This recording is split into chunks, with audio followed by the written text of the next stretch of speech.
Welcome back, dear viewers. And now you are watching the second segment of our program, Cairo Local Time. And in this segment of the program, we will focus about President Abdel Fattah el-Sisi's visit to Qatar as the president arrived back home, wrapping up his first official visit to Qatar. While in Doha, the president held summit talks with Qatari Emir Sheikh Tamim bin Hamad Al Thani, which then expanded to comprise delegations from the two countries. The president expressed appreciation for the Qatari Emir over the warm reception and the hospitality he got upon arrival in Doha, and cherished Sheikh Hamad's latest visit to Cairo, which largely reflected upon the course of ties between the two sides. And to shed more light on the importance of this visit, we are joined over the phone by Ambassador Gamal Bayoumi, former Assistant Foreign Minister. Good afternoon, Ambassador Bayoumi. Good afternoon. So, sir, as I've just mentioned, that the President wrapped up his official visit to Qatar yesterday. Can you shed more light on the outcome of his visit? I am so happy as a diplomat, an old diplomat, to watch this, because I used to visit Qatar several times in the previous years to prepare for Arab summits, to prepare for many things, to discuss very important matters which the Arab countries are concerned about. Then we had some years ago this incident about the differences between Qatar and some Egypt and some the Gulf states also. Now it is normal in our Arab culture to bring back our relations to normal, because after all, we are of the same civilization, same language, and same interests and future. So I am really personally happy on the personal, the national level, that this sort of relation will come back to normal. So, sir, to what extent does President Sisi's visit to Doha signal a new phase in Cairo's relations with members of the Gulf Cooperation Council, the GCC, and how do you evaluate Egypt's cooperation with the GCC countries? I have two pieces of good news here. Yes. That among the investors in Egypt, the Arabs come in the first place. Qatar also, although all these years of differences, they did not withdraw from investing in Egypt. And if you go at the River Nile Bank in Cairo, you will see that they are still establishing the largest hotel in the whole country. The National Bank of Qatar is still working in Cairo with several branches. So the investment of Qatar is still there without any hesitation. Now we are looking forward to double this effort. Those are the two pieces of good news. But still, because I am, I am an economist coming from Damietta also, I am ambitious to see much more, because we have a problem here that Arabs are investing out of the Arab world by $1,800 billion, while only $70 billion inside the Arab world. This means less than 5% of the Arab wealth is invested abroad. This means that we have to do our homework to make our environment much more attractive to foreign investment, especially to the Arab investment, in order to enlarge this sort of cooperation, because we need more and more investment in our country in order to jump with our economic growth from 6% nowadays. We are aiming at 8 or 9% to cover our ambitiousness and to cover our challenges concerning the birth rate, concerning we want to ameliorate our life, we want to give opportunities to our young people. So let us take the chance and encourage Qatar and the Gulf states in order to invest more and more in Egypt and generally in the Arab world. So also in press statements to Qatar, President Fattah al-Sisi confirmed that the upcoming Arab Summit in Algeria will be held in a sensitive time the Arab nation is passing through. So how do you see preparations for this upcoming Arab Summit in Algeria? Very good, and I am happy that it will take place, especially in Algeria. Yes. When I visited Algeria, I felt so sorry that we did not study the Algerian history as it should be. Algeria suffered a lot to defend its Arab culture, to protect the Arab world and to protect the Mediterranean from all the invaders. And Algeria is a very young country with good possibilities for us. And this summit is coming after a long time without having the Arab summit. And of course, as you well know, we are worried about the situation in the whole world. We have the corona epidemic, we have the war in Ukraine, and its impacts on our economic life. We have our problems regionally in Syria, in Lebanon, in Libya, Yemen, Sudan.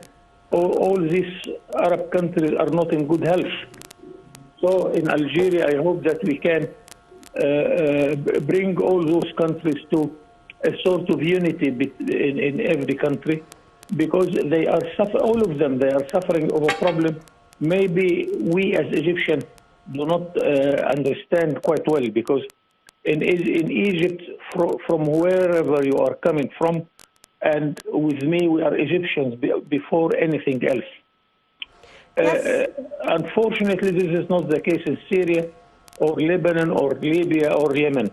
We have to change this and to bring all these countries to live under one flag and under one united country. Yes, Mr. Ambassador, also what attractive and supportive business incentives can Egypt offer to attract Arab and Qatari investors in particular? In general, when we asked foreign investors about what they are happy with it or what they are not happy with, what they are not happy with is the bureaucracy. We are still one of the oldest bureaucracy in the world, and we have to change this situation. Second, our banking system is good, but not good enough to not to waste the time of an investor. Third, our mass media is not welcoming the private sector, and still we are hesitating between what sort of a country we want to live, a state-led economy or market-oriented economy. And still, the columnists of our big newspapers are hesitant concerning welcoming a private investor, mind you, if it is a foreign investor. We have to put ourselves in a good position to say that we are welcoming those who are coming to invest in our country because they are using our resources. Yes. They are offering a good opportunity of employment for our young people, and they are producing what we need, and they are exporting our products. All of this must attract us to make the life of an investor much more attractive. But the good news that still, with all these challenges, Egypt is still one of the most attractive place to invest in the whole Arab world and Africa. So, sir, what new horizons are to be tackled in terms of cooperation and action plans concerning climate change repercussions, as Egypt, as we all know, is expected to host the COP27 in November in the Red Sea city of Sharm el-Sheikh. So how do you see this kind of cooperation concerning climate change repercussions? The good news here that Egypt started its economic reform before the problem of Corona or the problem of the Ukrainian war. So we are working here on strong footing in our economic and political life. And Egypt can, of course, host this very important conference. Now, Sharm el-Sheikh is well known as the city of international conferences. It hosted many conferences successfully. But if we are talking about environment, we have here a big challenge that those who are doing bad to our environment are the big power. We are talking here about the industrial countries like China, India, United States, and some countries of Europe. And we are trying to convince them to make our life much better because we are using the same air, we are using the same environment. And of course, to make our environment much better, it means cost, it means money. So we are trying to convince the big industries to spend more to make their industries not bad to our weather. And I think as Egypt and Sharm el-Sheikh is the best place to talk about these problems. I hope that in Algeria we can create a sort of Arab stand to propose whatever we need from the whole world in order to make our world much better from the environment point of view. Yes, Mr. Ambassador. Also, digital transformation and encouraging youth to participate in future projects are of pivotal importance in cooperation between Egypt and Qatar. How do you see this?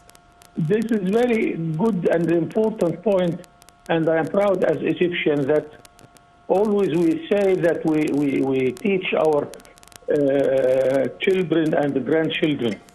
No, nowadays my grandson is teaching me how to deal with my computer. So we have a very good generation who is really dominating this sort of life. And Egypt started now to export computer programs. And I hope that we shall encourage this sort of education and investment, because after all, it is the future industry.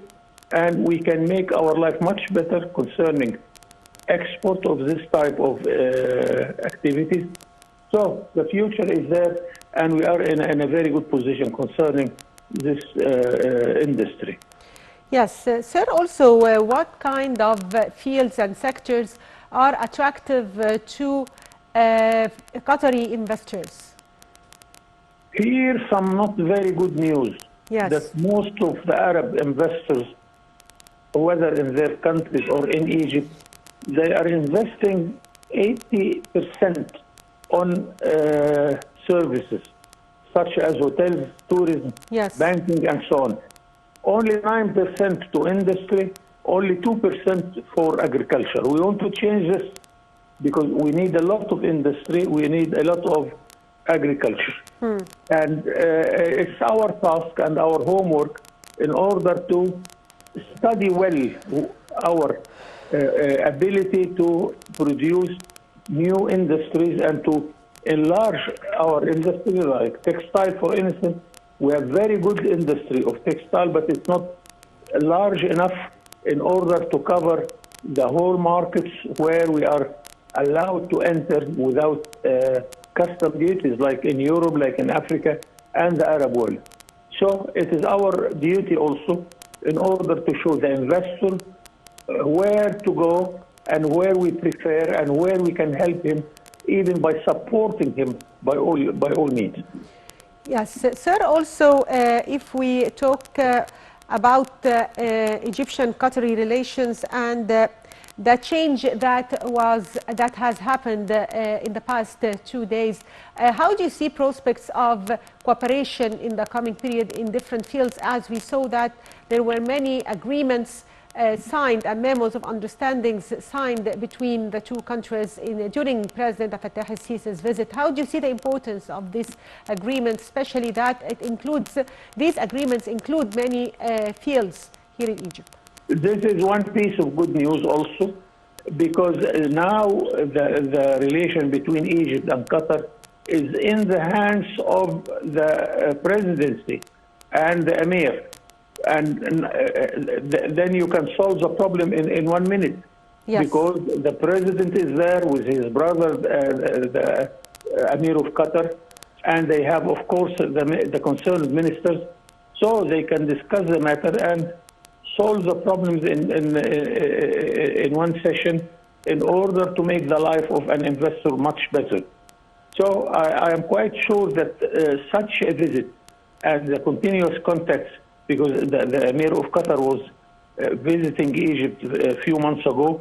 Now here is our president is in Doha. So I hope that this, of course, will create enough power to make our relations in its utmost situation. Yes, sir, also one final question. As we also saw that the two leaders,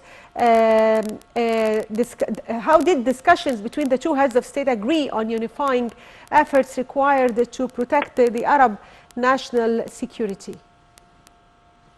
Yes, this is very important question, and I here draw the attention that we have a treaty since the establishment of the League of the Arab States in 1946, that we have a treaty for a common defense of the Arab world, and it's still in power.